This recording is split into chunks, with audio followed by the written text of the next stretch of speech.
الله الله الله الله الله الله الله الله الحمد لله رب العالمين والصلاة والسلام على حبيبه محمد وآله وصحبه أجمعين. أعوذ بالله من الشيطان الرجيم. بسم الله الرحمن الرحيم.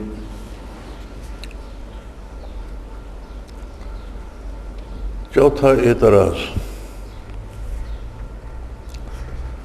روح سے اکتساب فیض ممکن نہیں، یعنی روح سے فیض حاصل نہیں کیا جا سکتا۔ فرمایا یہ بیان کیا جا چکا ہے کہ جو معارف اور کمالات علمی انسان نے دنیا میں حاصل کیے وہ بدن کی مفارقت کے بعد روح سے سلب نہیں کیے جاتے۔ دنیا میں جو علم حاصل کرتی ہے روح، وہ اس کے ساتھ بلکہ برزخ میں جا کر دنیا کے مقابلے میں زیادہ واضح اور وسیع ہو جاتے ہیں۔ اب دیکھنا یہ ہے کہ کیا دنیا کا کوئی انسان برزخ میں ارواح سے ملاقات کر سکتا ہے اور ان سے اخذ فیض کر سکتا ہے یا نہیں؟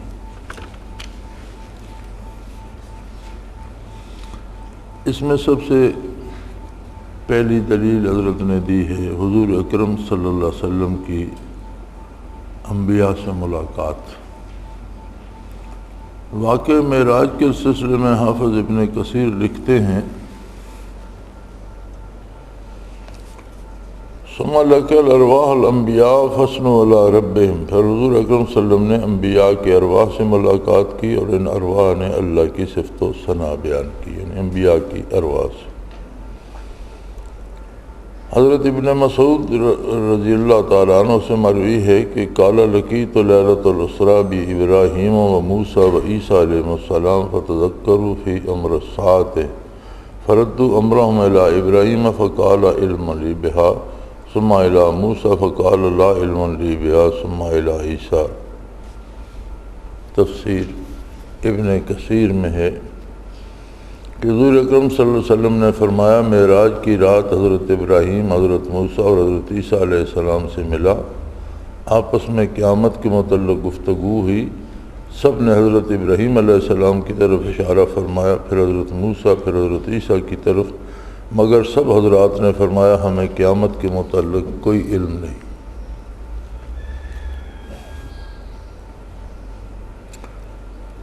روح سے ملاقات کی تو یہ دلیل ہوئی، اب روح سے فائدہ حاصل کرنا یا اکتساب فیض کیسے ممکن ہے؟ فرمایا فقال مررت موسیٰ فقال بما امرت قلت امرت ب50 صلاۃ کل یوم قال ان امتک لا تستطیع ب50 صلاۃ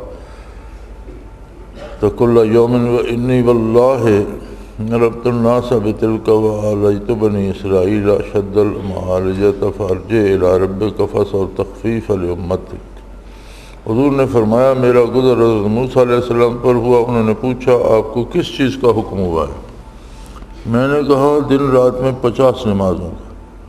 انہوں نے فرمایا آپ کی امت 50 نمازوں کی طاقت نہیں رکھتی، میں آپ سے پہلے لوگوں کا بڑا تجربہ کر چکا ہوں بنی اسرائیل کی اصلاح میں، نہایت درجے کی کوشش کی، پس اپنے رب کے پاس لوٹ جائیں اور تخفیف کی درخواست کریں۔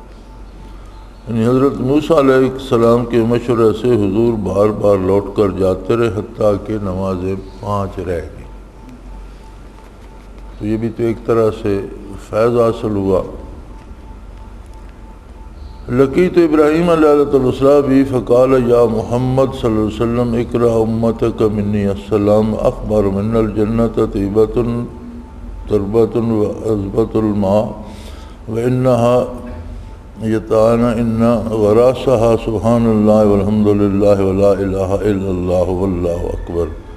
حضور اکرم صلی اللہ علیہ وسلم نے فرمایا کہ معراج کی رات میری ملاقات ابراہیم علیہ السلام سے ہوئی۔ آپ نے فرمایا اپنی امت کو میرا سلام پہنچائیں اور انہیں بتائیں کہ جنت پاک صاف مٹی ہے، پانی میٹھا ہے، صاف میدان ہے اور اس میں باغ لگانے والے یہ کلمات ہیں سبحان اللہ والحمدللہ۔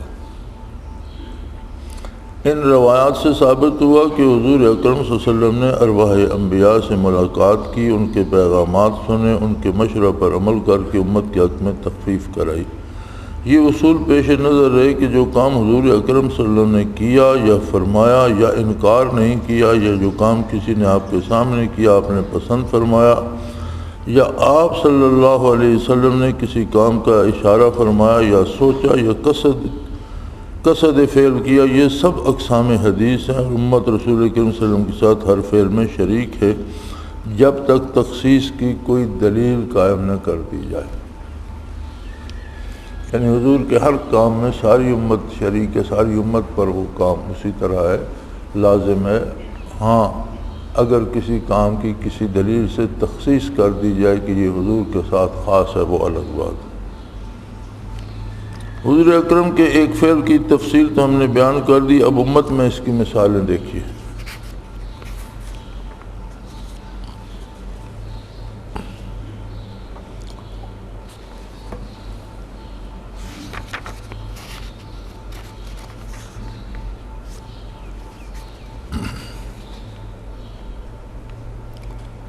روح سے اجرائے فیض۔ حرہ کی جنگ میں کے سلسلے میں سعید بن عبدالعزیز کی زبانی حضرت سعید بن المسیب کا واقعہ سنیے۔ حرہ کی جنگ ہوئی تھی جب یزید کے زمانے میں مدینہ منورہ پر یزیدی فوجوں نے لشکر کشی کی، تو جب سے مسجد نبوی تعمیر ہوئی ہے تب سے لے کر آج تک وہ 3 دن جو تھے جو مدینہ میں خانہ جنگی ہوتی رہی، ان دنوں میں مسجد نبوی میں نہ اذان ہوئی اور نہ نماز ہوئی۔ حضرت سعید بن المسیب ایک بزرگ تھے، بوڑھے تھے، بینائی جا چکی تھی، تو وہ 3 دن مسجد میں ہی بیٹھے رہے، چونکہ انہیں نظر کچھ نہیں آتا تھا، کہیں آنے جانے کے قابل نہیں تھے۔ تو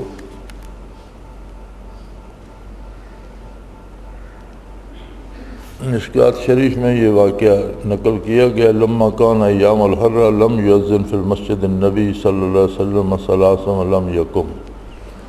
جب جنگ حرہ ہوئی تو 3 دن مسجد نبوی میں نہ اذان ہوئی اور نہ نماز ہوئی۔ ولم یبرأ سعید بن المسیب بالمسجد وکان لا یعرف وقت الصلاۃ۔ حضرت سعید بن المسیب مسجد میں تھے، لیکن چونکہ آپ نابینا تھے تو آپ کو نماز کے یا صلاۃ کے وقت کا اندازہ نہیں ہوتا تھا۔ الا بحمامۃ یسمعھا من قبر النبی صلی اللہ علیہ وسلم سے، ہاں اس آواز سے ہوتا تھا جو حضور اکرم صلی اللہ علیہ وسلم کے مزار مبارک سے آتی تھی۔ ہر وقت کی اذان وہ حضور کے مزار مبارک اور روضہ اطہر کے اندر سے سنتے تھے اور تب نماز ادا کرتے تھے۔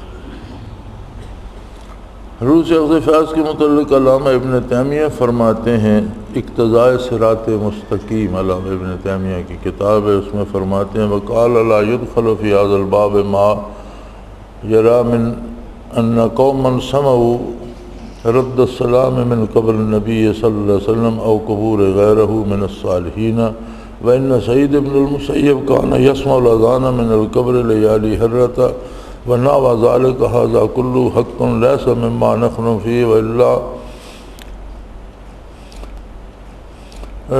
رجل من ذلك وآدم وكذلك أيضا ما يرى إلا رجلا جاء إلى قبر النبي صلى الله عليه وسلم فشقا إليه الجذب آمل رمادة فرآه هواه مره أن يأتي عمر فيأمره أن يخرج يستسقي بالناس وإن هذا ليس من هذا الباب مثل هذا يقع كثير لمن هو دون النبي صلى الله عليه وسلم لغيره من أمته۔ فرمایا شرک و بدعت میں یہ چیز داخل نہیں جو روایت کی گئی ہے کہ کچھ لوگوں نے رسول کریم صلی اللہ علیہ وسلم کی قبر سے سلام کا جواب سنا، باقی اولیاء اللہ کی قبروں سے بھی سنا، اور یہ کہ سعید بن المسیب نے ایام حرہ میں حضور اکرم صلی اللہ علیہ وسلم کی قبر سے 3 دن اذان کی آواز سنی۔ اس قسم کے تمام واقعات حق ہیں، مگر میری بحث ان واقعات سے نہیں، اور حقیقت یہ ہے کہ ان سے بڑے بڑے واقعات بھی ہیں۔ جیسے روایت ہے کہ ایک شخص نبی اکرم صلی اللہ علیہ وسلم کی قبر مبارک کے پاس آیا اور عام رماد کی قحط سالی کی شکایت کی۔ حضور صلی اللہ علیہ وسلم کو دیکھا، آپ اسے حکم دے رہے ہیں کہ عمر رضی اللہ عنہ کے پاس جاؤ اور کہو نماز استسقاء پڑھائے۔ یہ واقعات شرک و بدعت کے باب سے نہیں، اس قسم کے کثیر واقعات نبی کریم صلی اللہ علیہ وسلم کے علاوہ آپ کی امت کے بزرگان دین سے بھی ثابت ہیں۔ علامہ ابن تیمیہ اس معاملے میں سب سے سخت شمار کیے جاتے ہیں، لیکن وہ فرماتے ہیں کہ یہ شرک و بدعت میں نہیں آتا۔ اور یہ قحط سالی کا واقعہ فتح الباری میں ابن ابی شیبہ کی روایت سے باسناد صحیح بھی لکھا گیا ہے۔ ان حدیث سے روح کا نظر آنا، کلام کرنا، روح کو علم ہونا، حالات یاد ہونا، زندہ کو سلام بھیجنا، روح سے استفادہ ثابت ہوا۔ نبی کریم صلی اللہ علیہ وسلم نے ارواح انبیاء سے استفادہ کیا۔ قحط کی شکایت کرنے والے نے بیداری میں حضور اکرم صلی اللہ علیہ وسلم کی زیارت کی، کلام سنا، حضرت عمر کو پیغام دیا۔ سعید بن المسیب نے بیداری میں اذان کی آواز سنی ہے۔ یہ ہیں روح سے کسب فیض کے صحیح دلائل، اور یہ ہے سنت رسول جسے مسلمان بھول چکے ہیں۔ آج اس مردہ سنت کو جو شخص زندہ کرے گا وہ 100 شہیدوں کا ثواب حاصل کرے گا۔ افسوس ہے ان علماء سو پر جو تصوف سلوک کو بدعت کہتے ہیں۔ سلوک اور باطنی فیض حاصل کیے بغیر یہ سنت زندہ نہیں رہ سکتی۔ جہاں تک ذوقی دلائل کا تعلق ہے، یہ تو نقلی دلائل تھے نا، جو نسل در نسل کتابوں میں نقل ہوتے چلے آئے۔ ذوقی دلائل یعنی جیسے محسوس کیا جا سکے، کشف یا مشاہدہ کا فرمایا۔ جہاں تک ذوقی دلائل کا تعلق ہے، صوفیہ کافتاً اور محققین علماء ظواہر اس پر متفق ہیں کہ خواص امت کو روح سے فیض ملتا رہا۔ یہ سوال کہ کیسے ملتا ہے، تو اس حقیقت کا سمجھ میں آنا عارفین کاملین کا دامن پکڑے بغیر محال ہے۔ اس کا تعلق ظاہری علم سے نہیں کہ کتابوں سے پڑھ کر آدمی روح سے اخذ فیض کا طریقہ سیکھ لے۔ اس شعبہ میں آ کر ایک عام جاہل آدمی اور عالم ظاہر بین میں کوئی فرق نہیں رہتا، یعنی دونوں کو ابتدا سے شروع کرنا پڑتا ہے۔ فرشتے بڑی مقدس ہستیاں ہیں، مگر شادی کی کیفیت اور شہد کی لذت سمجھنے سے قاصر ہیں۔ فرشتے کو شہد کا ذائقہ نہیں پتہ کہ کیا ہوتا ہے۔ اسی طرح اکتساب فیض کا طریقہ یہی ہے کہ کسی کامل کی شاگردی اختیار کرے، رضا الہی کو مقصد رکھے، ذکر الہی میں مشغول ہو جائے، اور یہ نشانات راہ نظر آ جائیں گے۔ پہلے بیان کر چکا ہوں کہ آدمی رضا الہی کو مقصد بنا کر اور طلب صادق لے کر ہمارے سلسلے میں آ جائے تو انشاءاللہ 6 ماہ کے عرصے میں روح سے کلام بھی کر لے گا، روح کو دیکھ بھی لے گا، تک یہ بھی دیکھ لے گا کہ روح علیین میں اور بدن صحیح ہو تو روح کا تعلق بدن سے کس طرح ہے، اور بدن صحیح نہ ہو تو ذرات جسم کے ساتھ روح کا تعلق کیسے ہوتا ہے، اور یہ بھی دیکھ لے گا کہ نبی کریم صلی اللہ علیہ وسلم کی روح مبارک کا تعلق آپ کے جسم اقدس سے جس صورت میں ہے، اس کی کیفیت کیا ہے، اور آپ کی قبر مبارک میں کس کیفیت سے زندہ ہیں۔ بلکہ یہ بھی دیکھ لے گا کہ حضور اکرم صلی اللہ علیہ وسلم کے سینہ مبارک سے انوار کی بارش کس طرح ہوتی ہے، اور ان انوار کی تاریں کس طرح مسلمانوں کے قلوب تک پہنچتی ہیں، اور یہ فیض کی تاریں کس طرح مومنوں کے ایمان کو قائم رکھے ہوئے ہیں۔ میں جانتا ہوں کہ میری ان باتوں سے بعض لوگوں کو سخت تکلیف ہوگی، مگر یہ کوئی تعجب کی بات نہیں، کیونکہ ہم اثر ایک دوسرے کے کمالات کو کب تسلیم کرتے ہیں، بلکہ بعید نہیں کہ پیشہ ور فتوی بعض حرکت میں آئے، کیونکہ ہر زمانے میں ایسا ہوتا رہا ہے۔ مگر میری غرض اظہار حق ہے اور تصوف و سلوک اسلامی کو حقیقی رنگ میں پیش کرنا ہے، جسے دنیا پرست دکانداروں نے ایسا مسخ کر دیا ہے کہ اس کا پہچاننا مشکل ہو گیا۔ آنے والی نسلیں انشاءاللہ تعالیٰ اس سے ضرور فائدہ اٹھائیں گی۔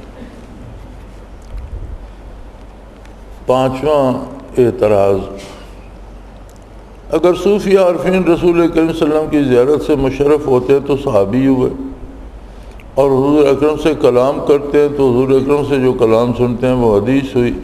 پھر صحابہ میں اور صوفیہ میں کیا فرق ہوا، اور حدیث نبی میں اور ان کے کلام کے سلسلے میں حضور کے فرمان میں کیا فرق ہوا۔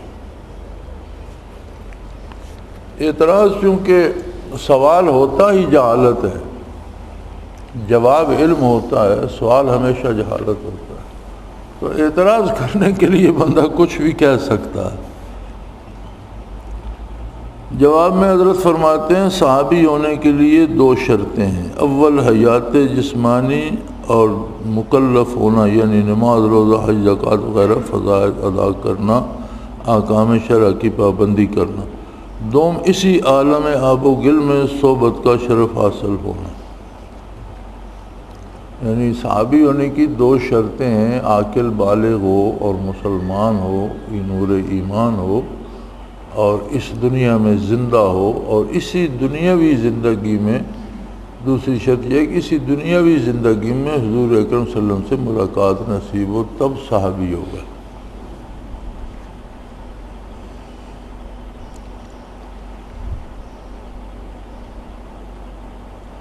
ولا يلزم من ذلك ان الراعي صحابي لان الشرط الرؤية في عالم الملك لا في عالم الملکوت۔ فتاوی الحدیثیہ میں ہے کہ اس سے یہ لازم نہیں آتا کہ دیکھنے والا صحابی بن جائے، کیونکہ رؤیت کی شرط اسی عالم آب و گل کے ساتھ مختص ہے، عالم ملکوت کے ساتھ نہیں۔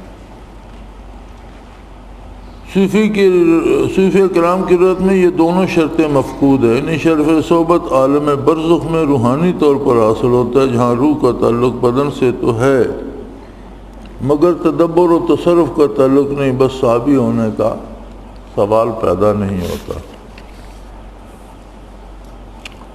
حدیث کی حقیقت،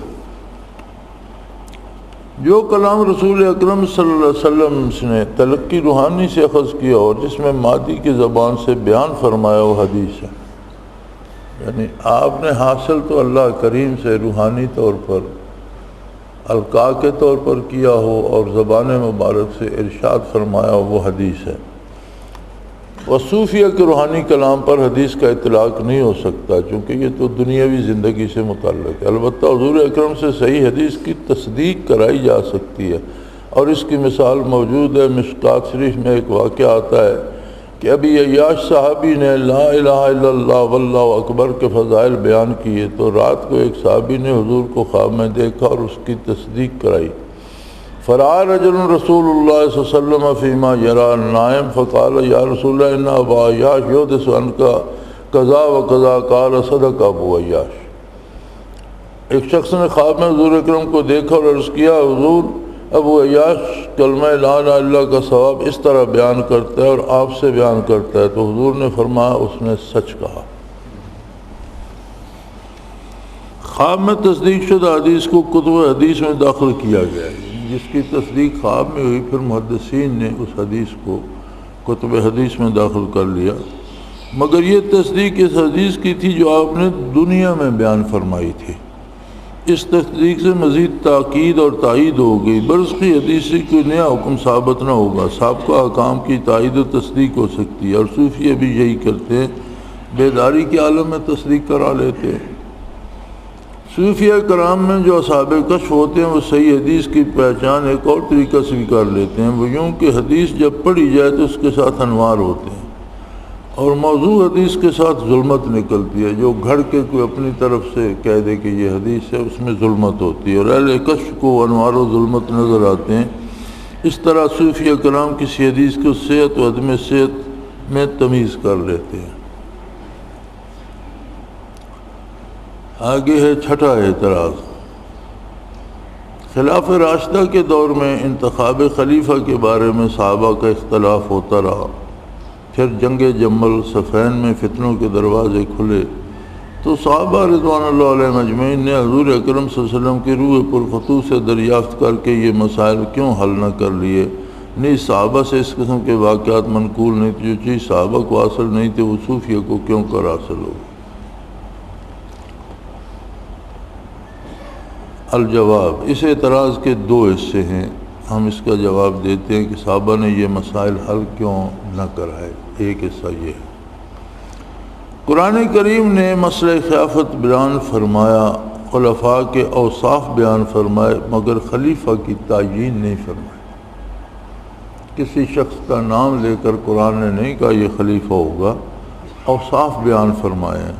پھر حضور اکرم صلی اللہ علیہ وسلم نے خلافت کے متعلق کئی باتیں بطور پیش گوئی بیان فرمائیں، خلفاء کے اوصاف بیان فرمائے مگر خلفاء کے نام نہیں گنوائے۔ اسی طرح آنے والے فتنوں کے متعلق حضور نے بیان فرمایا، دجالوں، کذابوں، مدعیان نبوت کا ذکر فرمایا مگر کسی کا نام نہیں لیا۔ یعنی حضور نے اپنی اس دنیا کی زندگی میں خلافت کا مسئلہ نہ حل فرمایا، نہ صحابہ نے اس کا حل دریافت کیا، نہ آنے والے فتنوں کا حل صاف صاف آپ نے بیان فرمایا، نہ صحابہ نے دریافت کیا۔ اب فرمائیے کہ جو مسئلہ اس کی اہمیت کے باوجود حیات نبوی میں صحابہ نے حل نہ کرایا، بعد وفات اس کے متعلق سوال کرنے کے کیا معنی ہے؟ اس کی حقیقت سمجھیں۔ عین حیات میں ان مسائل کا حل نہ بتانے کی وجہ یہ ہے کہ واقعات قبل از وقوع حل نہیں کیے جاتے۔ جب کوئی واقعہ ہوتا ہے تو اس کا حل دیا جاتا ہے، جب قبل از وقوع ایک واقعہ ہوا ہی نہیں تو اس کا حل آپ کیا دیں گے؟ خلیفہ کا مقرر کرنا امت پر فرض ہے، تقاضۂ وقت کے مطابق فتنوں کا باب بند کرنا بھی ان کا اپنا فرض ہے۔ ہاں، حل کے طریقے خود اللہ تعالیٰ نے اور رسول کریم صلی اللہ علیہ وسلم نے بتا دیے۔ مسلمان اس امر کے مکلف ہیں کہ اپنے اختیار اور اپنی صلاحیتوں کو ان طریقوں کے مطابق کام میں لائیں جو خدا اور رسول صلی اللہ علیہ وسلم نے بتا دیا۔ اس اعتراض کا دوسرا حصہ یہ ہے کہ صحابہ رضوان اللہ علیہم سے اس قسم کے کشف کے واقعات منقول نہیں، تو اس کا جواب سنیے۔ امام راضی رحمۃ اللہ علیہ نے صدیق اکبر رضی اللہ تعالیٰ عنہ کے دفن کا واقعہ تفصیل سے لکھا ہے۔ جب تجہیز و تکفین سے فارغ ہوئے، غسل کفن دے چکے، تو صحابہ نے چارپائی اٹھائی اور حجرہ مبارک کے دروازہ پر رکھ دی جس میں نبی کریم صلی اللہ علیہ وسلم مدفون ہے۔ لما حمل جنازۃ الی باب قبر النبی صلی اللہ علیہ وسلم ونودی السلام علیک یا رسول اللہ ھذا ابو بکر بالباب فَإِذَا الْبَابُ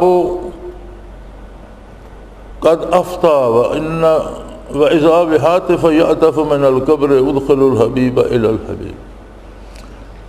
جب تفسیر کبیر میں امام راضی رحمۃ اللہ علیہ نے یہ واقعہ نقل فرمایا ہے کہ جب حضرت ابوبکر صدیق کا جنازہ اٹھا کر قبر نبی کے دروازے کے سامنے رکھا گیا اور آواز دی گئی السلام علیک یا رسول اللہ، یہ ابو بکر دروازہ پر ہیں، اچانک دروازہ کھل گیا اور قبر کے اندر سے آواز آئی حبیب کو حبیب کے پاس لاؤ۔ جوار رسول کے موضوع پر شیعہ کے جواب میں مکمل بحث رسالہ الفاروق میں آ چکی 1 درجن کتابوں کے حوالوں سے ثابت کیا گیا کہ صدیق اکبر روضہ رسول میں حضور کی اجازت سے دفن کیے گئے۔ اس وقت ہزاروں صحابہ کرام موجود تھے جنہوں نے یہ آواز سنی۔ فاروق اعظم رضی اللہ عنہ کے متعلق ابن کثیر اور ابن حجر نے ایک روایت بیان کی ہے کہ ایک جوان مسجد نبی میں رہتا تھا، وہ فوت ہو گیا۔ چند روز کے بعد حضرت عمر رضی اللہ عنہ کو معلوم ہوا، آپ نے اس کے باپ سے تعزیت کی اور اس کی قبر پر گئے۔ فذهب فصلى على قبره من معه ثم ناداه عمر رضی اللہ عنہ فقال یا فتى لمن خاف مقام ربه جنتان فاجابه الفتى من داخل القبر یا عمر آتانیها ربی عز وجل فی الجنت مرتين۔ بس فاروق اعظم رضی اللہ عنہ اس کی قبر پر گئے، ساتھیوں کے ہمراہ جنازہ پڑھا، پھر اس جوان کو مخاطب کر کے آیت وَلَمَنْ خَافَ مَقَامَ رَبِّهِ جَنَّتَانِ تلاوت کی، تو جوان نے قبر کے اندر سے جواب دیا، اے عمر، میرے رب نے مجھے جنت میں وہ نعمت 2 بار عطا فرمائی۔ حضرت سعید ابن مسیب کا واقعہ بیان ہو چکا۔ آپ نے 3 دن تک مسلسل مسجد نبوی میں قیام رکھا اور حضور اکرم صلی اللہ علیہ وسلم کی قبر مبارک سے اذان کی آواز سن کر نماز کا وقت پہچانتے اور ادا کرتے رہے۔ ایک ایسے شخص کا واقعہ بھی بیان ہو چکا ہے جو حضور اکرم صلی اللہ علیہ وسلم کی قبر مبارک پر آیا، قید سالی کی شکایت کی، حضور کا جواب سنا، حضرت عمر کو پیغام پہنچایا، عن ابن عباس قال ضرب بعض اصحاب النبی صلی اللہ علیہ وسلم خبام على قبره حول يحسب ان قبر فاذا فيه انسان يقرأ سورۃ تبارک الذی۔ حضرت ابن عباس فرماتے ہیں کہ حضور صلی اللہ علیہ وسلم کے کسی صحابی نے خیمہ لگایا، زمین کے اوپر کوئی نشان سے نہیں تھا، لہٰذا انہوں نے وہاں خیمہ لگا دیا۔ اچانک کیا دیکھتا ہے کہ ایک انسان قبر میں سورہ تبارک الذی پڑھ رہا ہے۔ انہوں نے صرف دیکھا نہیں، سنا بھی، آواز آئی تو انہوں نے دیکھا تو نیچے ایک شخص بیٹھا قرآن کی تلاوت کر رہا تھا اور تبارک الذی پر پہنچا ہوا تھا۔ ان روایات کو غور سے پڑھیں اور صدیق اکبر، فاروق اعظم، سعید ابن المسیب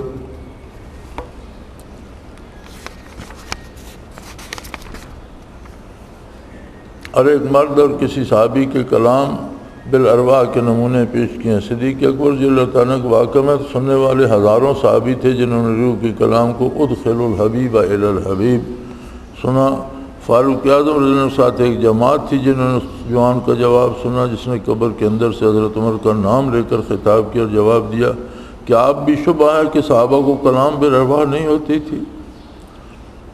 قصد رسول اور کشف قبور، یعنی حضور کا ارادہ فرمانا بھی سنت ہے۔ تو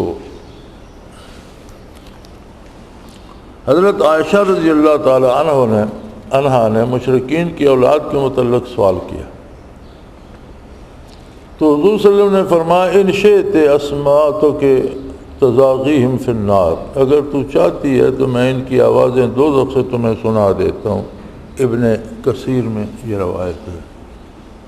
مشکات میں حضرت زید بن ثابت کی روایت موجود ہے کہ فلولا اللہ تدفن الدعوت اللہ تعالیٰ یسمعکم من عذاب القبر الذی یسمع منہ، اگر یہ خوف نہ ہوتا کہ تم دفن کرنا چھوڑ دو گے تو میں دعا کرتا اللہ تمہیں عذاب قبر سنا دیتا جو میں سنتا ہوں۔ ان دونوں حدیثوں سے ثابت ہوا کہ اگر حضرت عائشہ رضی اللہ عنہ چاہتی تو دعائے نبوی سے بلا کسب کشف ہو جاتا، اور یہ خوف نہ ہوتا کہ دفن کرنا نہ چھوڑنے تو دعائے نبوی سے ہر صحابی کو کسب کے بغیر کشف ہو جاتا۔ پہلے بیان ہو چکا ہے کہ قصد رسول بھی سنت ہے۔ یہاں سے ثابت ہو کہ حضور نے قصد تو فرمایا پر اس سنت کو زندہ کرنا عین اتباع سنت ہے۔ حضور اکرم کی ذات جامع علوم جامع کمالات تھی۔ آپ کی خدمت میں اکتساب فیض کے لیے مختلف طبائع، مختلف ذہنی صلاحیتوں، مختلف علمی قوتوں کے لوگ حاضر ہوتے۔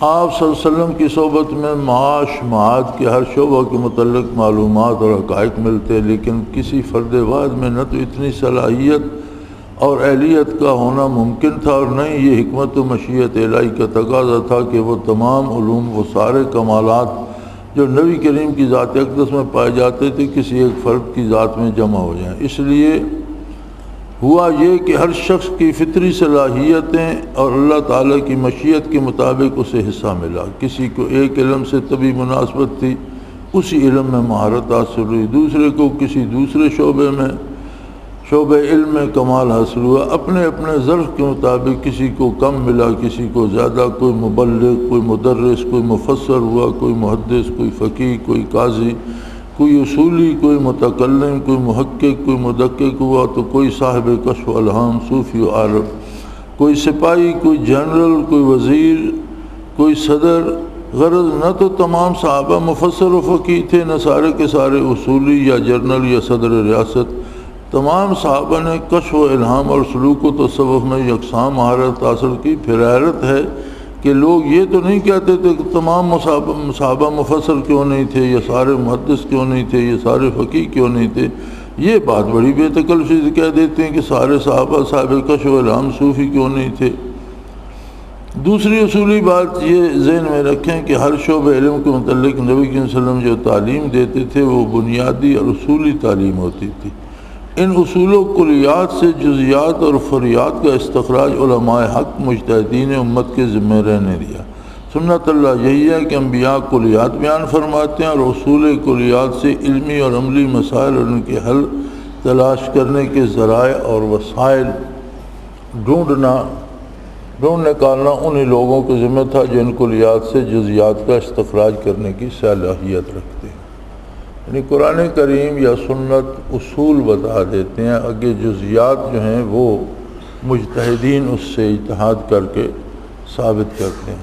تیسری بات جسے ذہن میں رکھنا نہایت ضروری ہے کہ حضور اکرم صلی اللہ علیہ وسلم کے زمانے میں اور صحابہ کے زمانے میں تمام علوم و فنون اصولی اور اجمالی شکل میں تھے، ان کی تفصیل نہیں تھی۔ کسی فن کی مستقل طور پر تدوین بھی نہیں ہوئی تھی، کوئی فن مستقل کتابی شکل میں مدون نہیں ہوا تھا۔ فن تفسیر، حدیث، فقہ، اصول، صرف و نحو، معانی کی کوئی فن بھی مدون نہیں ہوا تھا۔ جس طرح حالات کے تقاضوں کے مطابق دوسرے علوم و فنون اپنی تمام تفصیلات اور جزیات کے ساتھ مدون ہوتے رہے، اسی طرح تصوف و سلوک کی تدوین بھی رفتہ رفتہ عمل میں لائی گئی۔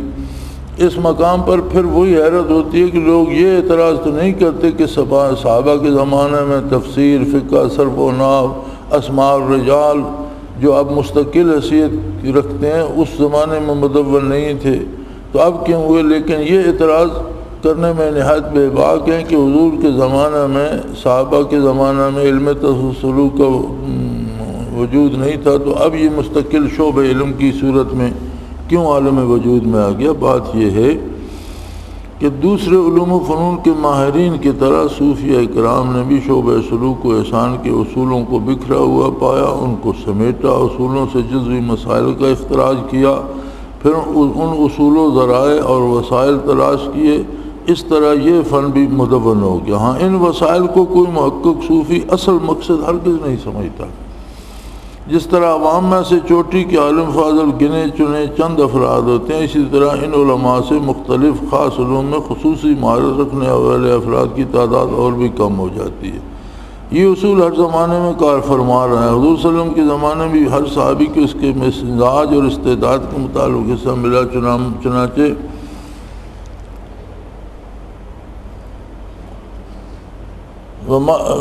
ثم كان حذيفة صاحب السر الذي لا يعلمه غيره حتى حسب معرفة اسماء المنافقين وكثير من الامور الآتية۔ فرماتے ہیں حضرت حذیفہ صاحب اسرار تھے،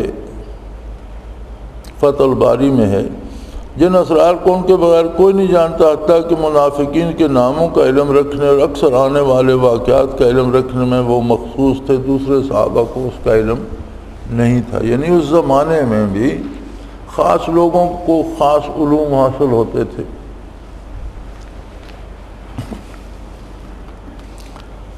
دیکھا حضرت حذیفہ کو کشف العام اور علم اسرار سے وہ حصہ وافر ملا جو کسی دوسرے کو نہیں ملا۔ اگر یہ کہا جائے کہ سب صحابیوں کو صاحب سر کیوں نہیں بنایا، تو یہ براہ راست حکمت و مشیت الہی پر اعتراض ہے۔ چوتھی اصولی بات یہ ہے کہ تصوف و سلوک دین کا اہم شعبہ ہے، اور یہ قاعدہ ہے اذا ثبت الشیء ثبت بلوازمہ۔ یہ قاعدہ ہے کہ جب کوئی چیز اس کا وجود ثابت ہو تو جتنے اس کے متعلقات اور لوازمات ہیں وہ از خود ثابت ہو جاتے ہیں۔ کشف کا ہونا تصوف کے لوازمات میں سے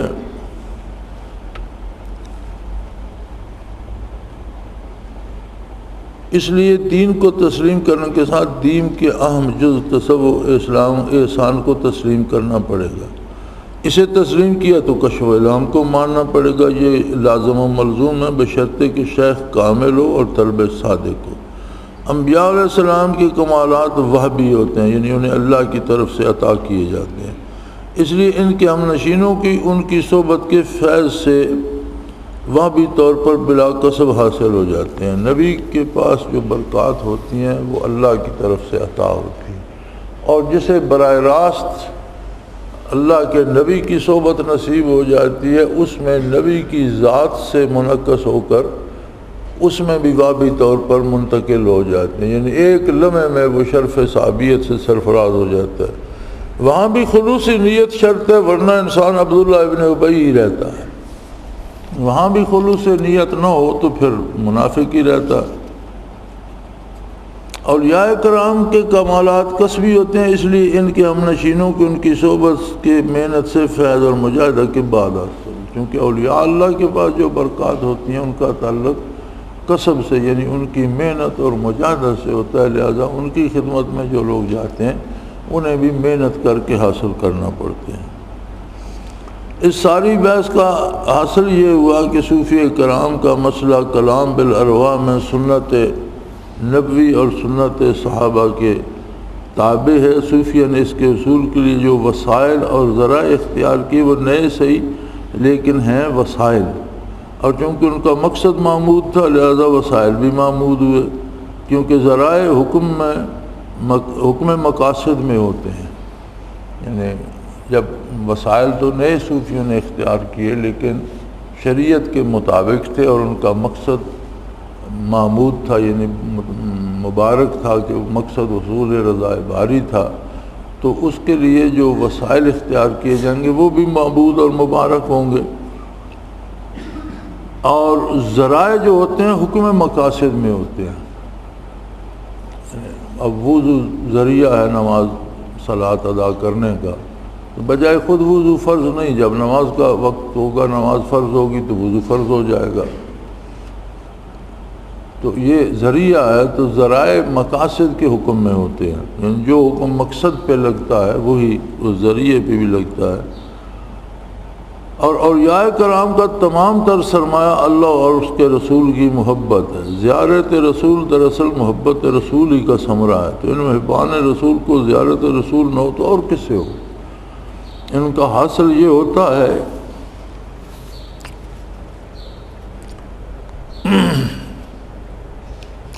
ولیکن اکثر منہم اذا ذکر النبی صلی اللہ علیہ وسلم شتاق الی رؤیتہ بحیثیت یوصلها علی اہلہ وولدہ ومالہ ووالدہ یبذل نفسہ فی الامور الخطیرۃ ویجد مخبرہ ذلک من نفسہ وجد ان لا تردد فیہ وقد شہد من ھذا جنس من یوصل زیارت رؤیتہ مواضع آثار علی جمیع ما ذکرنا لما وقرنی قلوبہم من محبت ہی غیر ان ذالک سریع الزوال بتوال الغفلہ۔ ان میں ایسے لوگ اکثر پائے جاتے ہیں کہ جب نبی کریم صلی اللہ علیہ وسلم کا ذکر ان کے سامنے کیا جائے تو زیارت رسول کے مشتاق ہو جاتے ہیں، اور اپنے اہل و عیال ماں باپ مال اسباب کو چھوڑ کر زیارت رسول کے لیے چل کھڑے ہوتے ہیں، اپنے آپ کو سخت خطرے کے مقام میں ڈال دیتے ہیں کہ کسی طرح زیارت ہو جائے، اور اس کا خبر دینے والا حالانکہ اس کی ذات سے وجدان صحیح ہے، مشاہدہ کیا گیا کہ اس قسم کے آدمی زیارت رسول قبر رسول اور نشانات کی زیارت جہاں حضور صلی اللہ علیہ وسلم بیٹھے یا کھڑے ہوئے یا اپنی جان و مال اور اہل و عیال سے مقدم سمجھتے ہیں، کیونکہ ان کی دل کے گہرائیوں میں محبت رسول صلی اللہ علیہ وسلم پیوست ہو چکی ہے۔ ہاں غفلت کے طاری ہونے سے یہ حالت زائل ہو جاتی ہے۔ زیارت قبر رسول محبت رسول میں داخل ہے، ان مقاموں کا دیکھنا جہاں حضور نے قدم مبارک رکھے محبت رسول میں داخل ہے۔ حب قبر رسول جب قبر رسول کی مٹی کی زیارت محبت میں داخل ہے تو عین ذات رسول صلی اللہ علیہ وسلم اور حضور کے اثر کی ذات مبارک کی زیارت کرنے کی کیا شان ہوگی، مگر یہ دولت اس وقت نصیب ہوتی ہے جب اتباع سنت رسول کا جذبہ درجہ کمال تک پہنچ جائے، کیونکہ محبت رسول کی انتہا اتباع سنت رسول ہے۔ من احب سنتی فقد احبنی، او کما قال رسول اللہ صلی اللہ علیہ وسلم، جس نے میری سنت سے محبت رکھی اس نے مجھ سے محبت رکھی۔ ہاں یہ محبت اس وقت زائل ہو جاتی ہے جب قلب پر غفلت کے پردے پڑ جائیں۔ صوفیہ اس غفلت کو دور کرنے کا طریقہ سکھاتے ہیں، وہ وسائل اور ذرائع بتاتے ہیں جنہیں اختیار کر کے غفلت کو دور کیا جا سکتا ہے، محبت کو جلا دی جا سکتی ہے، پھر دربار نبوی میں حاضری، زیارت اور کلام کا شرف بھی حاصل ہو جاتا ہے، اور اللہ کا فضل شامل حال ہو تو اس مقام پر پہنچ کر یہ محبت کا رشتہ دائمی ہو جاتا ہے۔ ہمارے سلسلے میں یہی طریقہ چلا آتا ہے۔ ہمارا کہنا تو یہی ہے کہ اگر زیارت نبوی سے مشرف ہونا، دربار نبوی میں حاضر ہونا، حضور اکرم سے کلام کرنا گناہ ہے تو پھر اس کے حصول کے لیے صوفیہ نے جو ذریعہ اختیار کیا وہ بھی گناہ ہوگا۔ اگر یہ گناہ نہیں بلکہ یعنی ایمان اور کمال ایمان ہے تو اس کے ذریعے کو اختیار کرنا بھی دلیل ایمان ہوگا۔ دور صحابہ کے بعد کشف و اعلام میں اضافہ کیوں ہو گیا؟ اس موقع پر یہ ایک ضمنی سوال پیدا ہوتا ہے جس کا جواب دینا ضروری ہے کہ یہ ایک اتفاقی مسئلہ ہے کہ کرامات و انکشافات کا اظہار ان اولیاء کرام سے زیادہ ہوا جو صحابہ کا دور ختم ہونے کے بعد اس دنیا میں تشریف لائے۔ اس کی بڑی وجہ یہ ہے کہ ان چیزوں کا تعلق قوت و ضعف ایمانی کے ساتھ ہے، یعنی اگر ایمان مضبوط ہو تو کرامات کی ضرورت نہیں، معجزات کی ضرورت نہیں، اور ایمان کمزور ہو تو پھر اسے کرامات سے مدد ملتی ہے۔ ایمان قوی ہو تو کشف و کرامات کے صدور اور ظاہر کی چندان ضرورت نہیں۔ ایمان میں ضعف آ گیا تو ایسے امور کی ضرورت زیادہ پیش آئی جو خلق عادت کی قبیل سے ہوں۔ دور صحابہ میں ان حضرات کی ایمان حضور اکرم کے فیض صحبت کی وجہ سے نہایت قوی تھے، ان چیزوں کی اس طرح ضرورت نہیں۔ بعد میں ایمان کمزور ہوئے تو اولیاء کرام سے ان اسناد کا مطالبہ ہونے لگا۔ یہ خیال رہے کہ خرق عادت امور نہ شرط ولایت ہیں نہ جزو ولایت، ہاں دلائل و علامات ولایت کی حیثیت سے بطور سند عطا کی جاتے ہیں، یعنی کسی سے کرامت کا ظاہر ہونا یہ شرط ولایت نہیں ہے اور نہ ہی ولایت کا جزو حصہ ہے۔ ہاں ان کا صدور جو ہے وہ دلیل کے طور پر کسی کی ولایت کے دلیل اور اس کے حق کے ہونے کے طور پر ظاہر ہوتا ہے۔ حضرت مجدد الثانی رحمۃ اللہ تعالیٰ علیہ کے پاس کوئی مولانا کابل سے یہ کہیں سے آئے تو 3 مہینے رہے۔ 3 مہینے کے بعد انہوں نے اجازت چاہی کہ حضرت مجھے اجازت دیجیے میں جاتا ہوں۔ تو انہوں نے فرمایا آپ 3 مہینے تک رہے، نہ میں نے پوچھا نہ آپ نے بتایا، میں تو اس انتظار میں تھا کہ آپ آئے ہیں تو خود بتائیں گے۔ آپ نے بتایا نہیں، میں نے پوچھا نہیں، آپ کس مقصد کے لیے آئے اور کیوں واپس جا رہے ہیں؟ انہوں نے کہا حضرت میں آیا تھا سلوک اور تصوف اور اللہ سیکھنے کے لیے، لیکن میرا خیال تھا کہ آپ سے کوئی کرامت کا صدور ہوگا، کرامت دیکھوں گا تو مجھے اعتبار ہو جائے گا کہ ان کے پاس یہ فن ہے۔ تو پھر تو 3 مہینے میں نے تو کوئی کرامت دیکھی نہیں، تو پوچھتا کس لیے؟ تو اب زیادہ انتظار کرنے کا فائدہ بھی نہیں سمجھتا، اس لیے جاتا ہوں۔ آپ نے فرمایا تم نے 3 مہینے بڑا عرصہ ہے اور رات دن تم مسجد میں میرے ساتھ رہے، 3 مہینے میں تم نے میرا کوئی کام خلاف سنت دیکھا ہے؟ سوچتا رہا، پھر کہنے لگا نہیں ایسا۔ تو انہوں نے فرمایا اس سے بڑی کرامت کیا ہو؟ تمہیں اس سے کس بڑی کرامت کا انتظار تھا؟ سب سے بڑی کرامت تو یہی ہے کہ زندگی سنت کے تابع ہو جائے۔ تو چنانچہ فرماتے ہیں کہ اس دور میں لوگوں کو کرامت کی ضرورت پڑ گئی۔ ہم یہ بیان کر رہے ہیں کہ کشف و الہام نائب وحی اور خلفاء ہیں۔ دور صحابہ میں جب خود وحی موجود تھی، حضور اکرم کی ذات بابرکات آفتاب عالم تاب کی طرح برابر ضیاءپاشی کر رہی تھی، تو نائب وحی کی ضرورت کیا تھی؟ سورج کے مقابلے میں چاند، تاروں، چراغوں، قندیلوں کی کیا ضرورت تھی؟ قاعدہ ہے کہ آفتاب کے غروب ہونے کے بعد روشنی کی ضرورت محسوس ہوتی ہے، مگر فوری طور پر تاریکی نہیں چھا جاتی، بلکہ آہستہ آہستہ روشنی کم ہوتی ہے، رفتہ رفتہ تاریکی بڑھتی ہے۔ یہی صورت صحابہ، تابعین اور تبع تابعین اور بعد میں آنے والے مسلمانوں کے معاملہ میں پیش آئی۔ صوفیاء کرام بعد کی تاریکیوں میں روشنی پھیلانے کا اہتمام جاری رکھا۔ ان کے فیض سے کہیں کوئی چراغ روشن ہوا، کہیں شمع، کہیں کوئی ستارہ ابھرا، کہیں کوئی چاند نکلا۔ بہرحال ان کے دم قدم سے روشنی خواہ کسی درجے کی صحیح موجود رہی۔ ہمیں یہ بتانا مقصود ہے کہ کشف و الہام کی کمی بیشی قوت و ضعف ایمان کے تناسب سے ہوتی ہے، اس لیے ظاہر ہے کہ دور صحابہ کے بعد ہی کشف و کرامات کا اظہار اصولاً زیادہ ہونا چاہیے تھا۔ اس موضوع پر اگر تفصیلی معلومات درکار ہوں تو مولانا جامی کی شواہد النبوہ صفحہ 147، فتاوی الحدیثیہ صفحہ 261 کا مطالعہ کرنے کا مشورہ دیتے ہیں۔ 7واں اعتراض، قرۃ سلسلہ کی مشائخ کی کوئی سند نہیں، بلکہ یہ شرک ہے۔ یہ جو شجرہ مبارک پڑھا جاتا ہے اس پر اعتراض کیا گیا کہ یہ تو متعدد اسماء گرامی لے کر دعا کی جاتی ہے اور یہ شرک ہے۔ الجواب قال تعالی قل ان کنتم تحبون اللہ فاتبعونی یحببکم اللہ۔ اللہ کا ارشاد ہے قرآن کریم میں کہ میرے حبیب لوگوں کو بتائیے کہ اگر تمہیں اپنے اللہ سے محبت ہے تو میرا اتباع کرو، اللہ تم سے محبت رکھے گا۔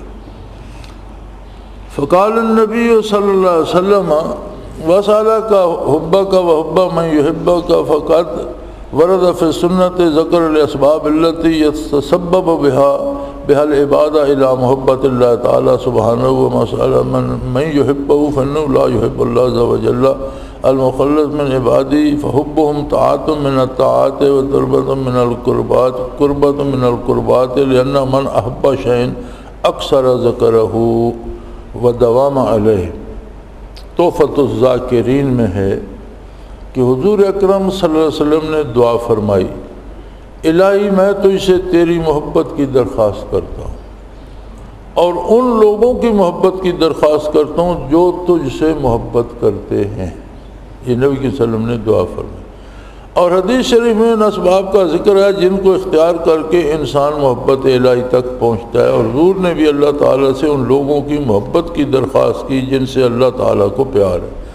ظاہر ہے کہ اللہ کے پیارے بندے تو وہی ہیں جو مخلص ہوں، پر ان کی محبت طاعت الہی بھی ہے اور قرب الہی بھی، کہ جو شخص جس چیز کو محبوب جانتا ہے اس کا ذکر زیادہ کرتا ہے اور اس پر مداومت کرتا ہے، یعنی ہمیشہ کرتا ہے۔ قرآن مجید کی آیت مذکور بالا اور حدیث نبوی سے تین امور ثابت ہوئے۔ ذکر الہی کے لیے اسباب کا اختیار کرنا، ان اسباب کا ذکر الہی میں داخل ہونا، اولیاء اللہ کی محبت اور ان کا ذکر محبت اور طاعت الہی اور قرب الہی میں داخل ہے۔ جس چیز کو انسان محبوب سمجھتا ہے اس کا ذکر کثرت سے کرتا ہے۔ پس صلاح سے اولیاء اللہ کی مشروعیت بھی ثابت ہو گئی۔ علم حدیث کی تعلیم میں متن حدیث سے پہلے جو سند پڑھی جاتی ہے اس کا پڑھنا ثواب ہے، یعنی جب آپ کوئی حدیث پڑھتے ہیں تو پہلے ایک سند پڑھتے ہیں کہ فلاں نے فلاں سے سنی، فلاں نے فلاں سے، فلاں نے فلاں سے، تو وہ حضور نبی کریم صلی اللہ علیہ وسلم تک جاتی ہے، اور ہر حدیث کے ساتھ یہ ضروری ہوتی ہے اور اس کا پڑھنا ثواب بھی ہے، کیونکہ حدیث نبی کو نبی کریم صلی اللہ علیہ وسلم تک پہنچانے کا واحد سبب یہی سند ہے۔ وہی سند جو پڑھی جاتی ہے وہی واحد سبب ہے کہ اس حدیث کو حضور کی ذات تک پہنچاتی ہے۔ اگر سند نہ ہو تو متن حدیث بیکار ہو جائے گی۔ اگر حدیث کے ساتھ سند نہ ہو تو پھر اس کا کوئی اعتبار نہیں رہتا، کیونکہ سچ جھوٹ کی تمیز ناممکن ہے۔ جو عظمت و اہمیت فن حدیث میں سند حدیث کی ہے وہی حیثیت تصوف سلوک میں سلاسل اور شجرہ مشائخ پڑھنے کی ہے۔ تصوف جیسے حدیث جبریل میں، جسے حدیث جبریل میں احسان سے تبدیل کیا گیا، اور جو خلاصہ دین اور ثمرہ عبادت ہے، وہ ذریعہ سلاسل ہی معلوم کیا جا سکتا ہے کہ جب سلسلہ کو اپنے شیخ سے رسول کریم تک پہنچایا تو اس کے سچا جھوٹا ہونے کا فیصلہ ہو گیا۔ جس طرح محدثین حدیث کے صحیح یا غلط ہونے کا فیصلہ دینے سے پہلے سلسلہ روات کی جانچ پڑتال کر لیتے ہیں۔ تاریخ حدیث میں ایک مشہور واقعہ کہ امام علی رضا جب نیشہ پور تشریف لے گئے تو حافظ حدیث امام ابو ذرا امام مسلم توسی نے حاضر ہو کر درخواست کی کہ ایک حدیث اپنے آباء و اجداد کے سلسلے سے رسول کریم تک پڑھیں۔ امام علی رضا سے انہوں نے یہ درخواست کی کہ کوئی ایسی حدیث حضور تک پڑھیے جس میں آپ کے آباء و اجداد یعنی خاندان نبوت کا ہی تذکرہ ہو، دوسرا باہر کا راوی کوئی نہ ہو۔ آپ نے پڑھی اور 20,000 کے قریب حاضرین نے اسے قلم بند کیا۔ اس کے متعلق امام احمد ابن حنبل فرماتے ہیں لو قرئ ھذا الاسناد لا مجنون لا فاق من جنون۔ تو فرمایا امام احمد ابن حنبل فرماتے ہیں کہ یہ جو حدیث امام علی رضا نے اپنے اجداد کی سند سے پڑھی، اگر اس کو پڑھ کر کسی پاگل پر دم کیا جائے تو وہ ٹھیک ہو جاتا، امام احمد ابن حنبل فرماتے ہیں یعنی اتنی برکت ہے ان ناموں کے پڑھنے میں، وہ جو روات حدیث ہے، سلسلہ حدیث ہے، اگر وہ دہرایا جائے تو ان مبارک ناموں کے پڑھنے میں اتنی برکت ہے کہ کسی پاگل پر دم کیے جائے تو ٹھیک ہو جائے۔ سلسلہ مشائخ میں اولیاء اللہ کے نام اس نیت سے پڑھنا کہ ان ذریعے ہمیں قرب الہی نصیب ہو اور یہ لوگ محبت الہی پیدا کرنے اور سنت نبوی کی اتباع کرنے میں سبب اور وسیلہ بنے، کار ثواب ہے۔ اور کوئی شخص ان حضرات کو مؤثر، مختار، متصرف، حاضر ناظر سمجھ کر شجرہ پڑھے تو اس نے اپنا دین برباد کیا اور عاقبت خراب کی۔ 8واں اعتراض، کہا جاتا ہے کہ تصوف تواتر سے ثابت نہیں، جب امام حسن بصری کی ملاقات حضرت علی سے ثابت نہیں تو تواتر کیسے ہوگا؟ اعتراض یہ کیا جاتا ہے کہ سوائے نسبت اویسیہ کے ساری نسبتیں حضرت علی کرم اللہ وجل کریم سے چلتی ہیں، اور اگلا شخص ہر سلسلے میں جو آتا ہے حضرت علی کے بعد وہ ہیں امام حسن بصری رحمۃ اللہ علیہ۔ یہ کہتے ہیں امام حضرت حسن بصری کی تو حضرت علی سے ملاقات ہی نہیں ہوئی۔ فرمایا صوفیہ کرام تو سب کے سب ملاقات پر متفق ہیں۔ سید احمد کشاشی نے العقیدۃ الفرید فی ثلاث اہل التوحید میں طویل بحث کر کے حضرت حسن بصری کی ملاقات ثابت کی۔ حضرت شاہ ولی اللہ نے لقاء پر صوفیہ کا اجتماع بتایا، یعنی صوفیہ کا اجماع ہے اس پر کہ ان کی ملاقات حضرت علی رضی اللہ عنہ سے ہوئی۔ اہل سلوک اور اہل حدیث کے فیصلے میں فرق اتنا ہے کہ اہل سلوک کے ہاں لقاء کا ثبوت قاطبتاً ہے، مگر اہل حدیث کے ہاں ثبوت قاطبتاً نہیں، کیونکہ ثبوت بھی موجود ہے۔ اہل حدیث نے ملاقات روایت بالاتفاق ثابت ہے، ہاں صحبت طویلہ کی نفی ہے، یعنی جو حدیث شریف کو نقل کرتے ہیں اور علماء ظواہر ہیں وہ کہتے ہیں ملاقات تو ہوئی لیکن لمبی صحبت اور عکس فیض کا اتفاق نہیں ہوا۔ اگر فیض کے لیے صحبت طویلہ کو شرط قرار دیا جائے تو پھر فیض باطنی بالواسطہ تو ممکن ہے، محال نہیں۔ ہاں فیض باطنی بلا واسطہ کی نفی ہوگی مگر بالواسطہ کی، اگر حضرت فرماتے ہیں اگر یہ ضروری قرار دیا جائے کہ لمبا عرصہ مجلس میرے تب بھی فیض حاصل کر سکتا ہے تو بالواسطہ تو ممکن ہے کہ صحبت تو ہو گئی، اب اس کے بعد اگر کسی کوئی درمیان میں اور واسطہ آ جائے، کوئی اور ہستی آ جائے جو حضرت علی سے فیض حاصل کر رہی ہے وہ اس سے کر رہے ہیں تو یہ تو ممکن ہے۔ ہاں بلا واسطہ کی نفی ہوگی لیکن کلی فیض کی نفی تو نہیں ہو سکتی۔ اسی طرح سماع حدیث اور روایت حدیث میں بھی اختلاف ہے، مگر راجح اور صحیح بات یہ ہے کہ سماع ثابت ہے۔ بعض کہتے ہیں حضرت علی سے انہوں نے کوئی حدیث نقل نہیں کی، بعض کہتے ہیں کی ہے، لیکن حق یہ ہے کہ حضرت حسن بصری نے رحمۃ اللہ علیہ نے حضرت علی سے احادیث نقل کی ہیں۔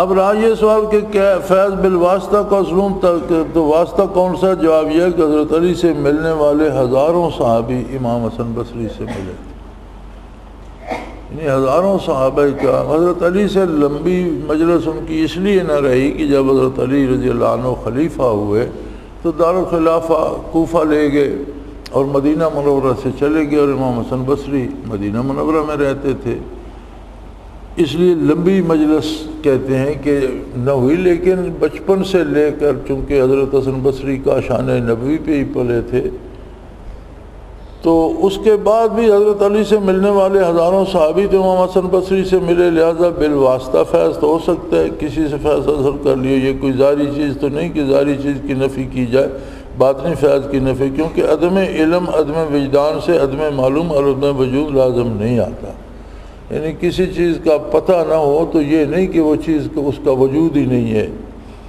اور سماع حدیث بھی راجح ہے تو اس میں کون سی چیز مانے کہ کسب فیض کی ابتدا حضرت علی سے کی ہو پھر بالواسطہ ترقی کرتے چلے گئے، یعنی بلا واسطہ حضرت علی کرم اللہ وجہ کریم سے ان کی ملاقات تو ثابت ہے، اس کے بعد دوسرے صحابہ سے اخذ فیض کرتے رہے جنہوں نے حضرت علی سے اخذ فیض کیا ہو۔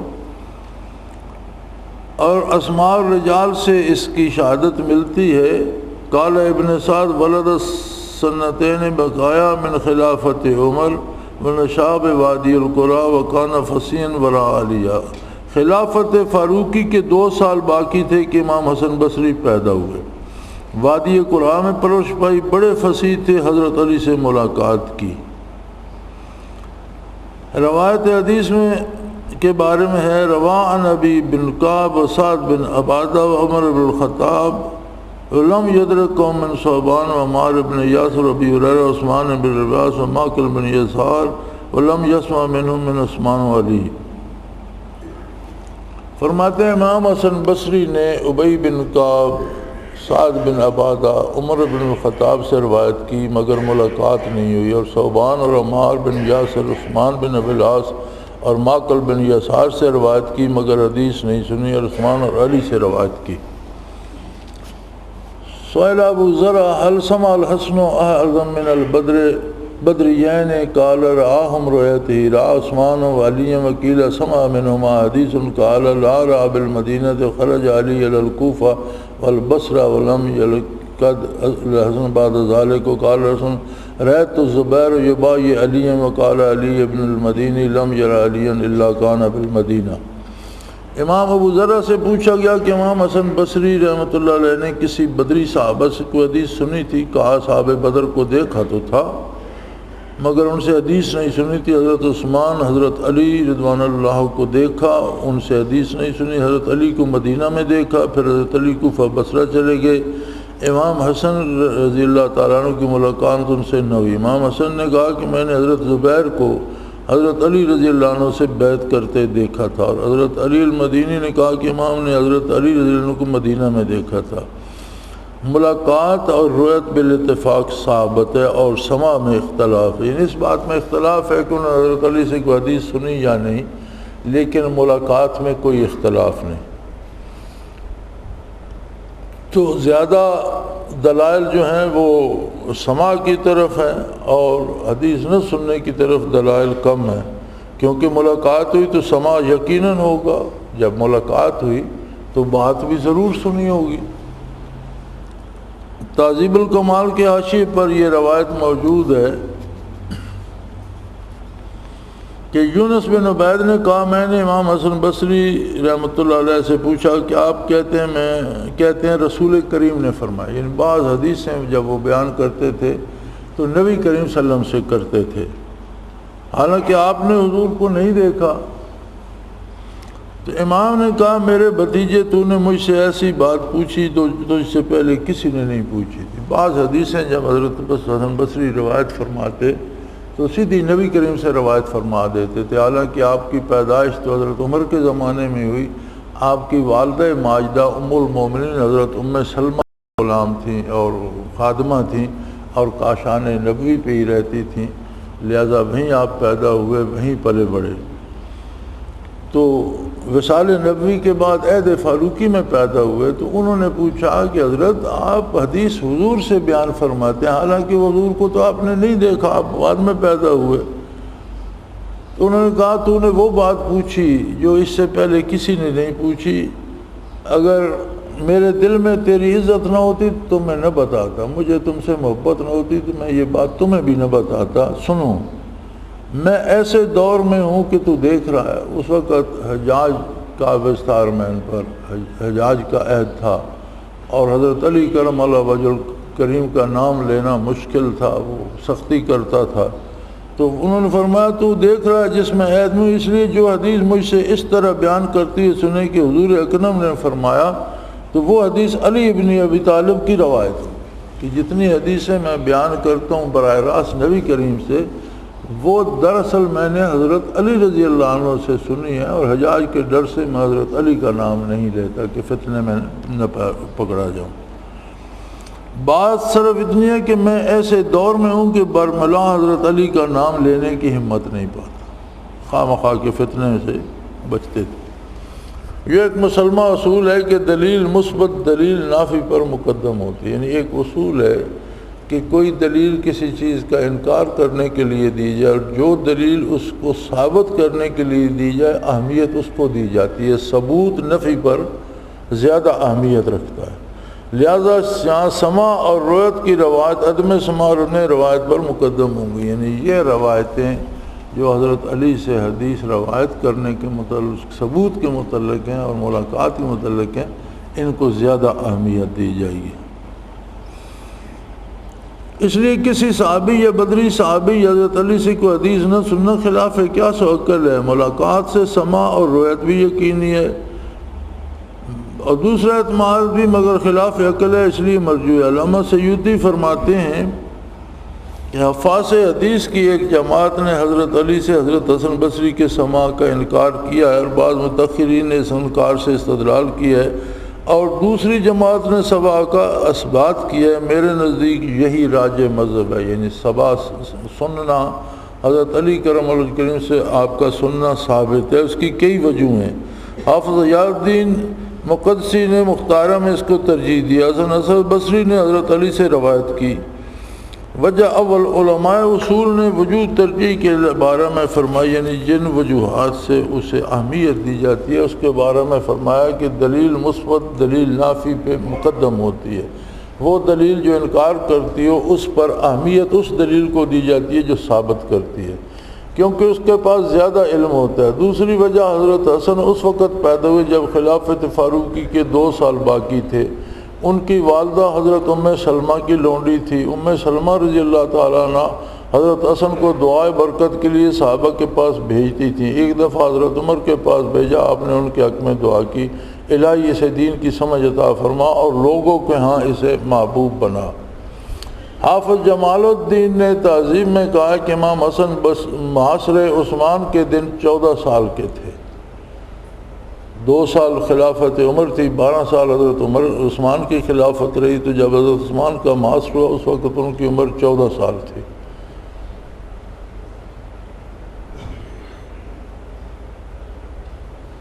اور یہ مسلم ہے کہ جب وہ 7 سال کے تو انہیں نماز کا حکم دیا گیا، اور امام حسن بصری جماعت میں حاضر ہوتے تھے، حضرت عثمان کے پیچھے نماز پڑھتے رہے یہاں تک حضرت عثمان شہید ہو گئے، حضرت علی کے پیچھے نماز پڑھتے رہے جب تک وہ مدینہ میں رہے، اور شہادت عثمان کے بعد حضرت علی کوفہ تشریف لے گئے۔ حضرت علی سے امام کے سماع کا انکار کیسے کیا جا سکتا ہے؟ حالانکہ امام حسن حضرت علی کے ساتھ 5 وقت نماز پڑھتے، معمولی سنت میں 14 سال کی عمر تک رہا۔ مزید یہ کہ حضرت علی امہات المومنین کی زیارت کے لیے جاتے، ان میں ام سلمہ بھی تھیں۔ حضرت ام سلمہ کے ہاں امام حسن ماں والدہ کے رہتے تھے، یعنی حضرت علی امہات المومنین کے ہاں حاضری دیا کرتے تھے، تو حضرت حسن بھی حضرت ام سلمہ رضی اللہ تعالی عنہ کے ہاں رہتے تھے۔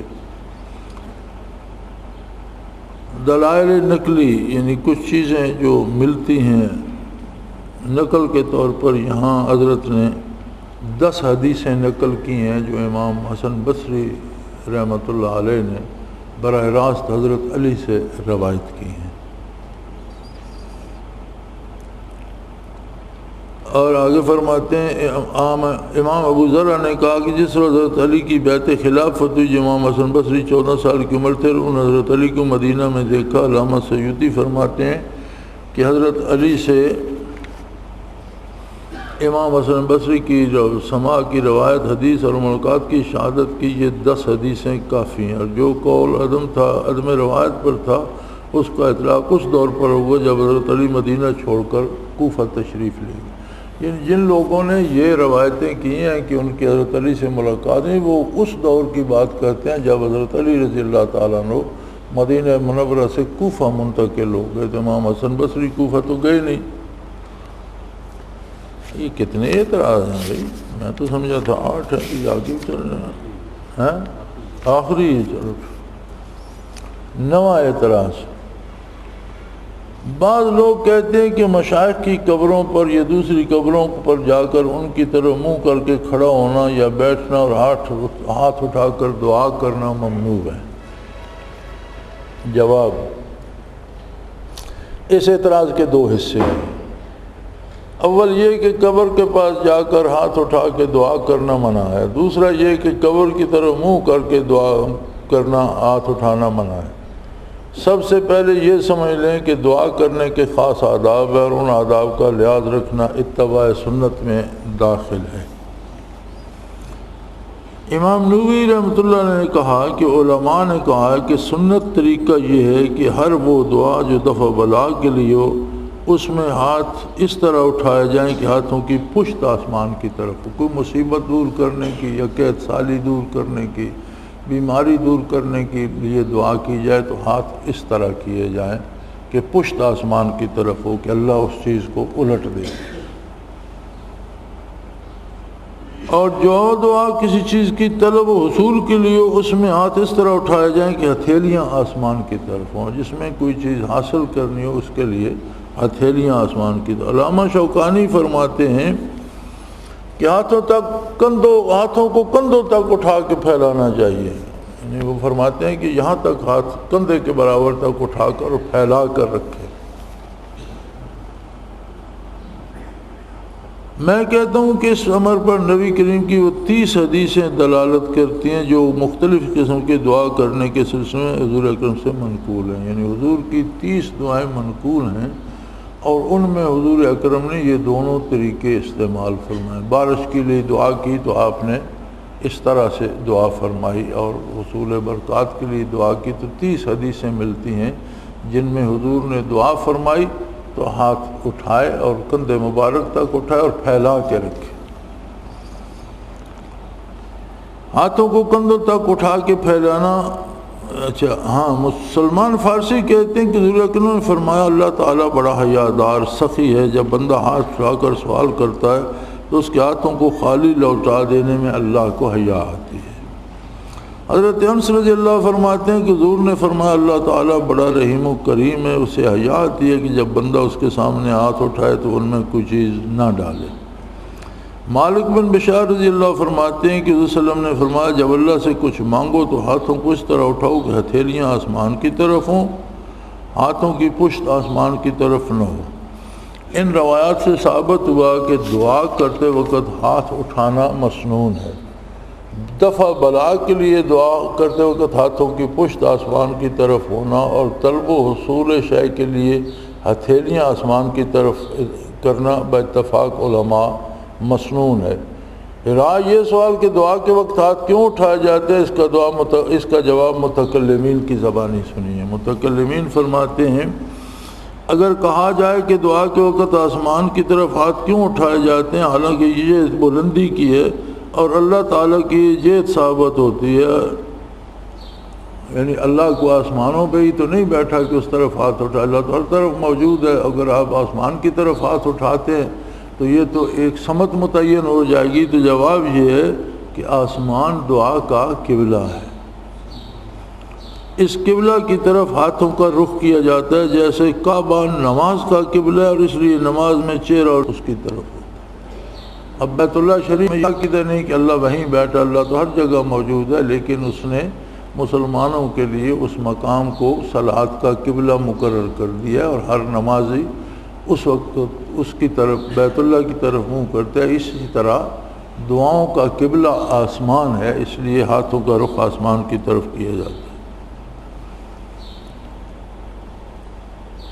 امام غزالی فرماتے ہیں اسی طرح آسمان قبلہ ہے دعا کا، جیسے کعبہ قبلہ ہے نماز کا، اور نماز میں جو معبود ہے، دعا میں جو مقصود ہے، اس بات سے پاک ہے کہ کعبہ یا آسمان میں حلول کرے۔ اللہ اس بات سے پاک ہے کہ وہ کعبہ میں حلول کر کے بیٹھے یا آسمان پہ بیٹھے، لیکن یہ نبی کریم صلی اللہ علیہ وسلم کے حکم کے مطابق یہ دونوں قبلے ہیں۔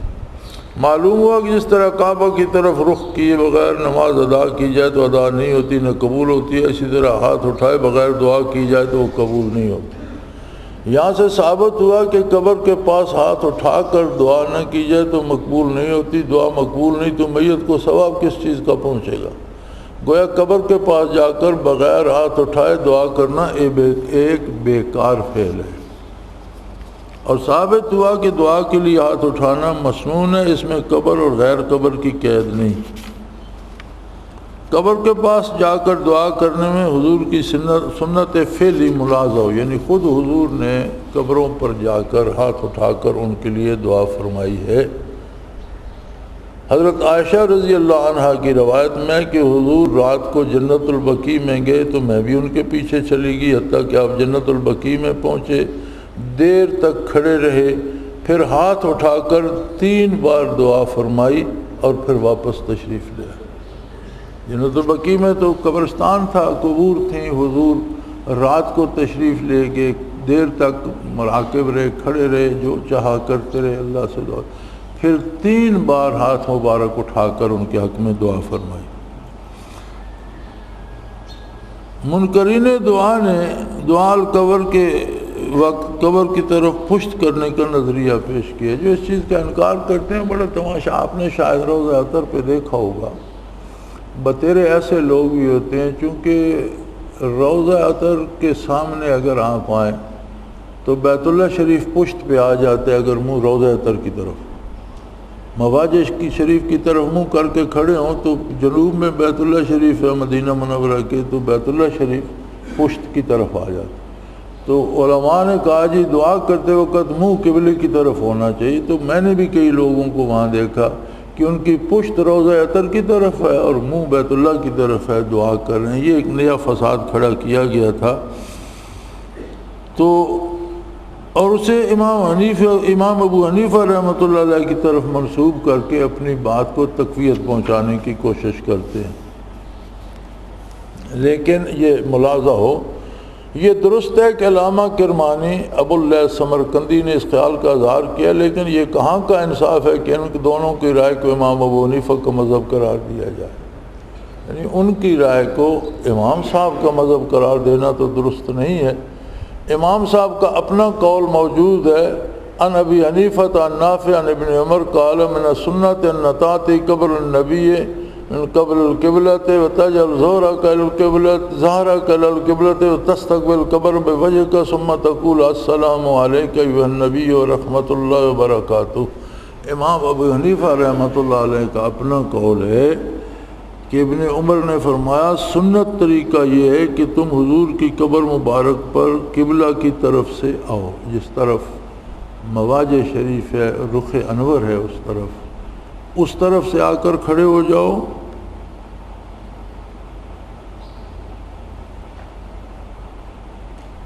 اور پشت قبلہ کی طرف اور منہ مزار شریف کی طرف ہو، پھر کہو السلام علیکہ ایھا النبی ورحمۃ اللہ وبرکاتہ۔ تو جب آپ مواجہ شریف پہ آئیں گے تو پشت خود بخود قبلہ کی طرف ہو جائے گی، تو منہ قبر اطہر کی طرف ہوگا، تو ادھر رخ کر کے صلاۃ و سلام پیش کرو۔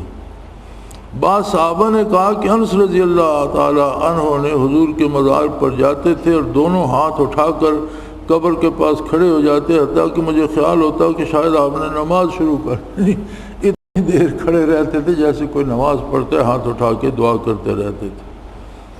ان روایات سے ثابت ہوا کہ امام ابو حنیفہ کا مذہب جلیل القدر صحابہ کا عمل یہی ہے کہ قبر کے پاس جاؤ، منہ قبر کی طرف، پشت قبلہ کی طرف، اس حالت میں دعا مانگو۔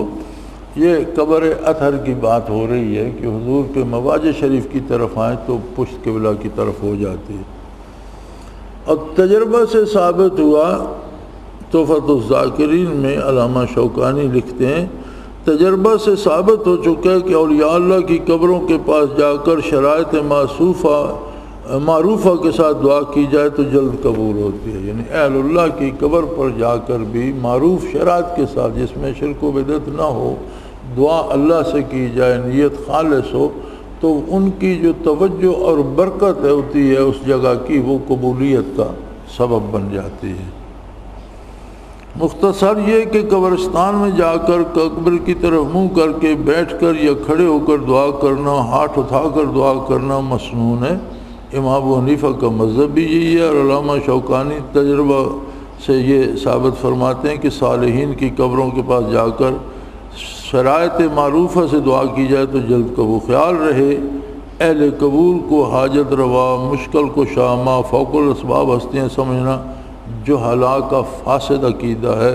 دعا تو ہر حال میں اللہ ہی سے مانگنی چاہیے۔ وآخر دعوانا ان الحمدللہ رب العالمین۔ اللہ اللہ اللہ اللہ اللہ اللہ اللہ اللہ۔ حضرت امیر محمد اکرم آوان مد ذلہ العالی